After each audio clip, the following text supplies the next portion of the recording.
সবাই কেমন আছেন? আশা করি সবাই ভালোই আছেন। আমি এখন কাজের উদ্দেশ্যে রওনা হলাম, তো যাচ্ছি। তো শিব মন্দিরের দিক দিয়ে যাই, মাঝে মাঝে ইউনিভার্সিটির ভিতর দিয়েও যাই। তো ইউনিভার্সিটিটা ভিতরে অন্য রাস্তাটা, এটা হচ্ছে অন্য রাস্তা। তো শিব মন্দিরে গেছিলাম বোনের বাড়িতে, একটু ওই মা সকালে পায়েস রান্না করছে, তো বললো দিয়া, তো ওই দিক দিয়ে গেলাম।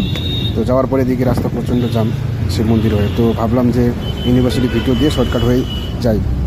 তো অনেক দিন পরে এই রাস্তাটা আসা হলো, আর এমনি আসা হয় না এই রাস্তা দিয়ে।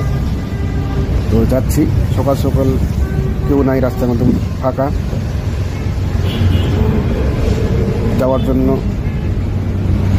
এই রাস্তাটাই এসে বললাম, ভাবলাম ওই দিকে যাবো, তো ওই দিক দিয়ে যাওয়া হলো না। আর এখন বাজে সকাল 9টা। আজকে একটু তাড়াতাড়ি বাড়ালাম বাড়ির থেকে।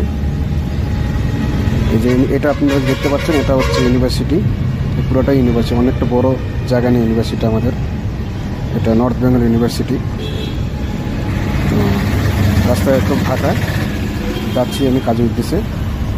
তো কিছু কিছু স্টুডেন্ট বেরিয়ে পড়ছে তাদের ক্লাসের জন্য, আবার আসতেছে।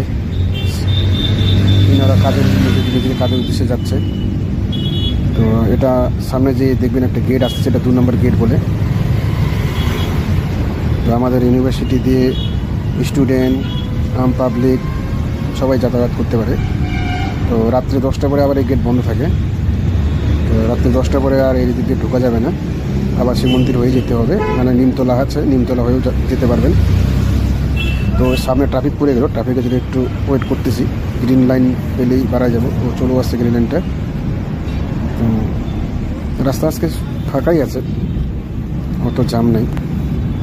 10টার পরে জাম শুরু হবে। তো আমাদের এদিকে তাও অতটা জাম হয় না, শিলিগুড়ি যাওয়ার সময় মাটিগাড়িতে প্রচণ্ড জাম পড়ে। তো রাস্তা ফাঁকাই আছে, জামটা শুরু হবে 10টার পরে।